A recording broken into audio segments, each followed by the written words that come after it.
Hello and welcome. Have you ever used the English phrase, I will contact you? Yes. If you were learning English, you probably have. Right. You might use it in an email. You might say it on the phone. Yeah, it is taught in almost every English textbook in the world. It is. But today, we have a secret to share with you. Yes. The secret is that this phrase actually sounds very strange to native English speakers. It really does. It sounds like a robot. Exactly. Outlive. Robot. So today, our mission is clear. We are doing a deep dive into this one phrase. We have a great stack of sources today. We are looking at articles from English learning experts. We have research on modern business communication. We are going to explore the origin of this phrase. We will uncover its hidden cultural meaning. And most importantly, we will teach you what native English speakers actually say instead. Right. Because you want to sound like a friendly professional. You do not want to sound like a textbook. So let us start with section 1. We call this the textbook illusion. Okay. Well, first, we need to look at the literal meaning. Let us look at the grammar. Right. If we just look at the grammar is, I will contact you. A correct English sentence. Yes. The grammar is perfect. It is 100% correct. You have a subject, which is I. Uh-huh. And you have a future tense verb, which is will contact. And you have an object, which is you. Exactly. The structure is totally flawless. Literally, it just means you will send a message later. You will call them or you will write to them. No grammar mistakes at all. Right. No mistakes. So if the grammar is perfect, we have a mystery. Why is it a problem? Why are we doing a whole deep dive on it? Well, we need to understand the difference between grammar and real life. Okay. Many beginner English learners use this phrase constantly. They use it because it is printed in their school books. But textbooks have a very specific goal, right? Yes, they do. Textbooks are designed to teach you safe language. They are designed to be highly formal. Their main purpose is to help you pass a written grammar exam. Exactly. In a classroom, if you write, I will contact you on a test, you get a perfect score. That makes sense for school. You need rules to pass a test. Right. But the real world is not a grammar test. Native speakers do not speak like formal textbooks. When you use this textbook phrase in a normal conversation, it sounds stiff. It sounds very unnatural. I was reading our source material from a language learning app called TalkMe. They bring up a great concept. Oh, the translation trap. Yes, the translation trap. How does this trap make learners sound unnatural? The translation trap is a common hurdle for adults. When you learn English, your brain still works in your native language. So you have a thought in your own language first. Right. You build a sentence in your head, then you try to translate that sentence into English word for word. But different languages do not map together perfectly. No, they do not. And that is the trap. You might have a warm, friendly thought in your native language. But you do not know the casual English words for it. Exactly. So you search your brain. You find the formal textbook words you learned in school. You translate a warm thought using cold words. Yes. The result is a phrase like, I will contact you later. It has perfect grammar, but it loses all the human warmth. The TalkMe source gives a really helpful example here. Imagine you are with a good friend. You feel hungry. Okay, a simple thought. If you fall into the translation trap, you might translate the literal words and say, I would like to consume food now. Wow. Yes, I would like to consume food now is a perfect example. The grammar is perfect, but it sounds completely crazy. You would never say that to a friend. A native speaker would simply say, I am hungry, let us eat. The first sentence is formal and stiff. The second sentence is natural and friendly. Right. And I will contact you is exactly the same. It is formal and stiff. It does not fit casual human conversations. But I want to push back a little bit. If a learner reads books and writes emails every day, will that fix the problem? Not necessarily. Reading and writing will not fix the translation trap. Why not? Because written English is always more formal than spoken English. To fix the trap, you have to practice speaking. You have to find the natural rhythm of the language. Yes. Many learners speak slowly and use formal words because they are afraid of making mistakes. They want to be perfect. Exactly. But trying to be perfect often makes your speech sound rigid. Natural speech is about connection. It is about connecting with the person in front of you. Building a human connection is much more important than perfect textbook grammar. That makes a lot of sense. So we have established the textbook origin. Let us move into section 2. Okay, section 2, the cultural meaning. Right. Why does I will contact you sound so robotic to native speakers? To understand this, we need to look at modern business culture. Workplaces have changed a lot. In the past, business was extremely formal. People wore strict suits. Yes, they use very formal titles, but today modern business culture is much more relaxed. Success today is about building human relationships. Because of this shift, the phrase, "I will contact you," is now viewed as a linguistic artifact. An artifact. That is usually an old object from history, like something in a museum. Yes, that is a good way to think about it. It is a museum piece. It is an old tool from a past era of business. It does not fit into the modern world of relationship building. To truly understand why, we need to examine the word contact. Think about the feeling of that word. It feels very functional. It is a word that covers many different actions. Right. A phone call is contact. An email is contact. A letter in the mail is contact. It does not describe a specific human action. It feels mechanical, like machines connecting to a network. Culturally, native speakers perceive the word contact in the exact same way. They describe the word as clinical. Clinical, like a medical environment. Yes, a hospital is clean and efficient, but it is not a warm place. The word contact is efficient, but it lacks warmth. Native speakers also describe this phrase as rigid and robotic. When you use it, it creates distance. It builds an invisible wall between you and the other person. I understand that it sounds cold, but can it actually cause social problems? Yes, it can cause significant problems, especially depending on your tone of voice. The research says it can sound completely dismissive, like you are telling the person to go away. If you say, "I will contact you," with a flat, bored voice, it sounds very rude. It sounds like you do not care about the person. Exactly. It sounds like you want the conversation to end immediately. But what if the English learner is smiling? What if they are trying to be friendly, but they just use the wrong textbook phrase? That creates a clash of signals. And this brings us to a very important rule from our sources. The 738-55 rule. Yes, the 738-55 rule. Let us explain this rule to the listener. A psychologist named Dr. Albert Mehrabian conducted a famous study. He wanted to understand how people share feelings and attitudes. His study produced a surprising result. He found that the actual words you use only make up 7% of your communication. Just 7%. That is an incredibly small number. It means the dictionary definition of your words is only a tiny part of the message. So what makes up the other 93%? According to the study, 38% of your communication is your tone of voice. This means how you sound. Right. Are you speaking loudly or softly? Does your voice rise and fall like music? Are you speaking fast or slow? That tone carries 38% of the meaning. And what about the largest part? The largest part is 55%. That 55% is your body language. It is your facial expressions. It is what you do with your hands. It is your posture and how you stand. More than half of your message is entirely physical. This rule is crucial for English learners to understand. Let us think about a specific scenario. Okay. A learner wants to be friendly at the end of a meeting. They smile warmly. They shake hands. That is the 55% body language working perfectly. They use a happy, upbeat voice. That is the 38% tone working perfectly. But then they use the words, "I will contact you." So they use warm body language and a warm tone, but they use cold, robotic words. Yes. What happens in the native speaker's brain when they hear that? It creates immediate confusion. The brain receives mixed signals. They see a friendly person, but they hear a rigid, clinical phrase. Often, the negative feeling of the robotic words destroys the friendly tone. The cold words build that invisible wall despite the warm smile. In modern communication, people expect harmony. We want the words, the tone, and the body language to all match. We want everything to be natural. When you use textbook phrases, you break that harmony. You force the native speaker to guess what you really mean. Are you being friendly? Or are you trying to create distance? You never want the other person to guess your intentions. But wait. If "I will contact you" creates a wall, why do companies still use it? What do you mean? Almost every company website have a contact us page. Why is it okay for a website but not okay for a person? That is a great question. It brings us to the nuance of the English language.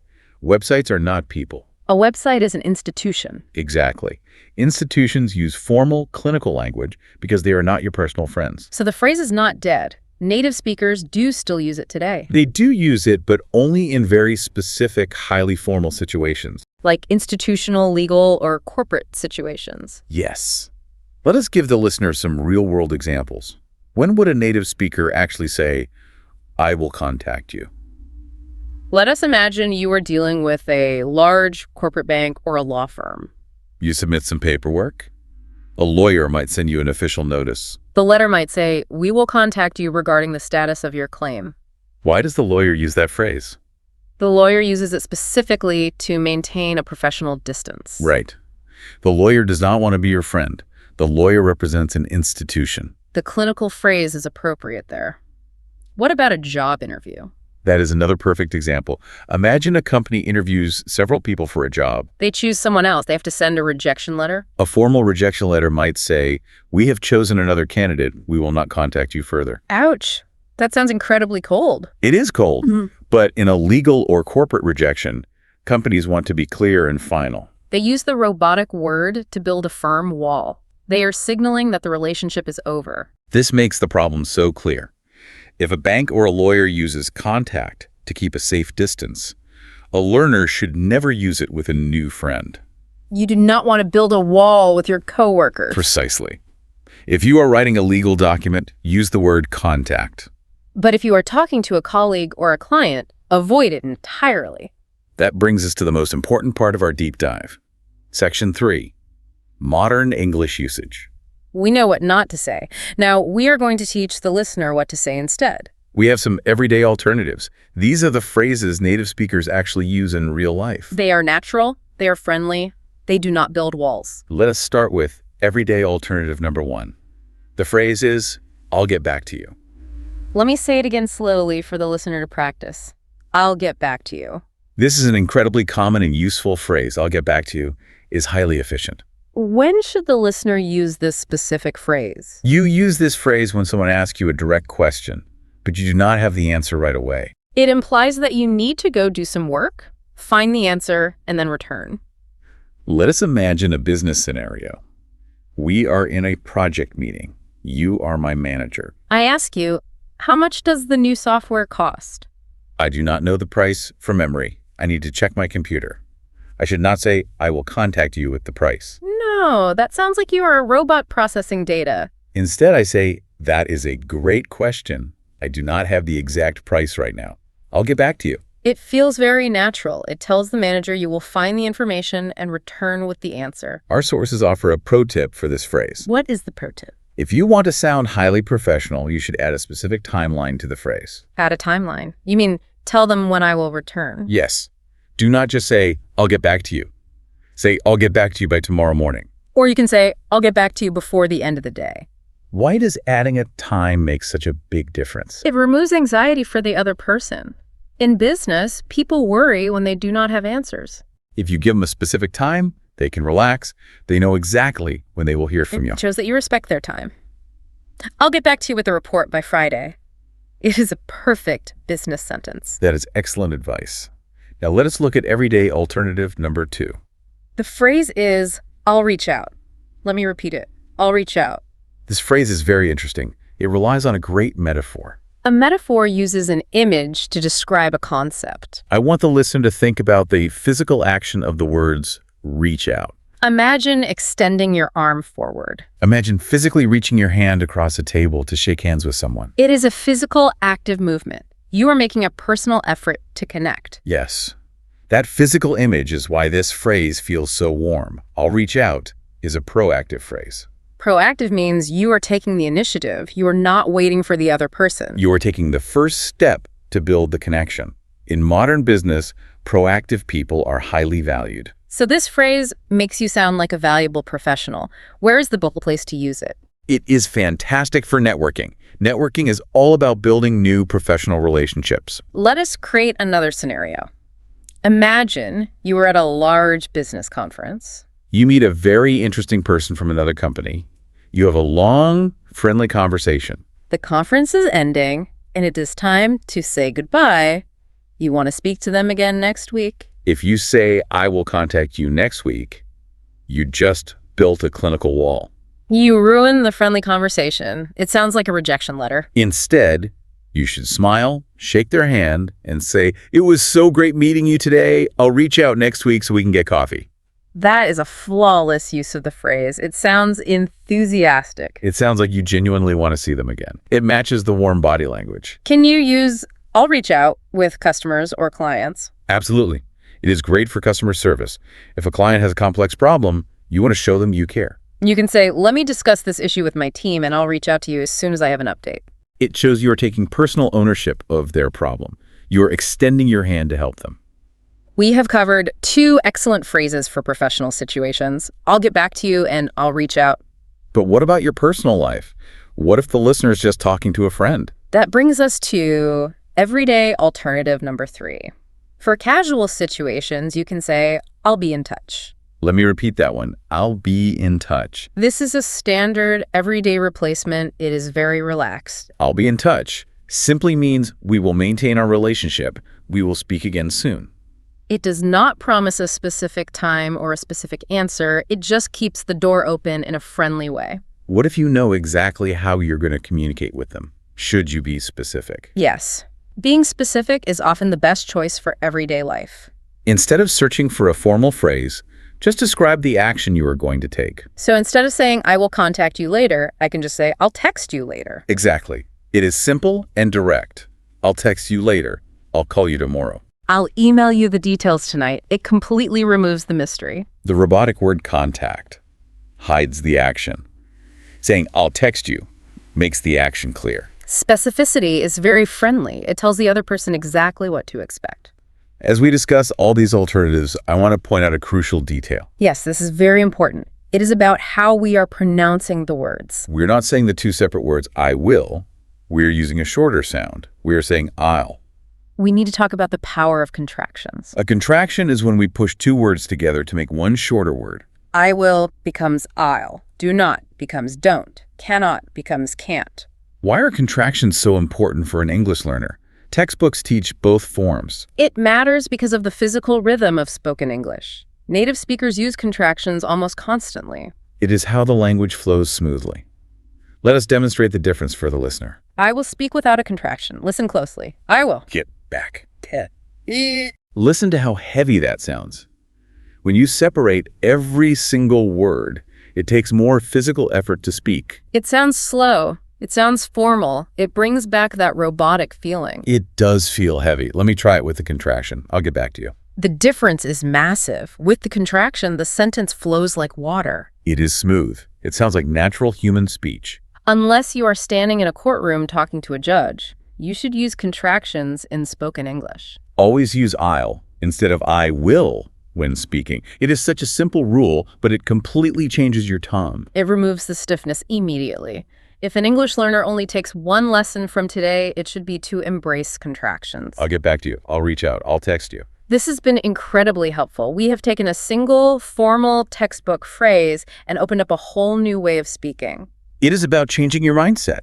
You are not trying to pass a grammar test anymore. You are trying to communicate with humans. You want to use words that build bridges, not walls. Let us summarize the main lessons from our deep dive today. I want the listener to have a clear guide. Let us recap. We started by looking at the phrase, I will contact you. We learned that the grammar is technically perfect. However, it is a dangerous textbook illusion. We discussed the translation trap. When you translate a warm thought from your native language into formal English words, you lose the emotion. The result sounds unnatural. We explored the cultural meaning of the word contact. It is clinical, it is mechanical, it belongs on a website or in a legal document, not in a friendly conversation. Using this word creates an invisible wall between 2 people. We also learned about the 7-38-55 rule. The words you use are only 7% of your message. Your tone of voice is 38% and your body language is 55%. If you have warm body language but use cold words, you send confusing, mixed signals. To fix this, we provided modern, everyday alternatives. Well, Number 1 is, I'll get back to you. use this when you need to find an answer to a question. Remember the pro tip, add a specific time, like, I'll get back to you by Friday, to show respect. Number 2 is, I'll reach out. This phrase uses the physical metaphor of extending your hand. It is proactive. It is warm. It is the perfect phrase for building networks. Number 3 is, I'll be in touch, or simply being specific about your actions. Tell people exactly what you will do. Say, I'll text you or I'll call you. Finally, we learned the golden rule of spoken English flow. Always use contractions. Say I'll instead of I will to sound less like a machine and more like a friend. My final advice to you, the listener, is this. Do not be paralyzed by the fear of making a grammar mistake. Natural speech is about rhythm and human connection. Focus on matching your words to your friendly tone. Keep practicing these alternative phrases. I want to leave you with one final thought to consider today. We talked about how textbooks teach formal rules that can make you sound rigid. If I Will Contact You is just one example. What other perfect grammar rules are secretly building walls between you and native speakers? What other phrases are you holding on to because they feel safe, even though they sound robotic? I invite you to let go of the textbook. Start listening to how native speakers actually talk. Thank you so much for taking this deep dive with us today. Keep practicing, and we'll be in touch.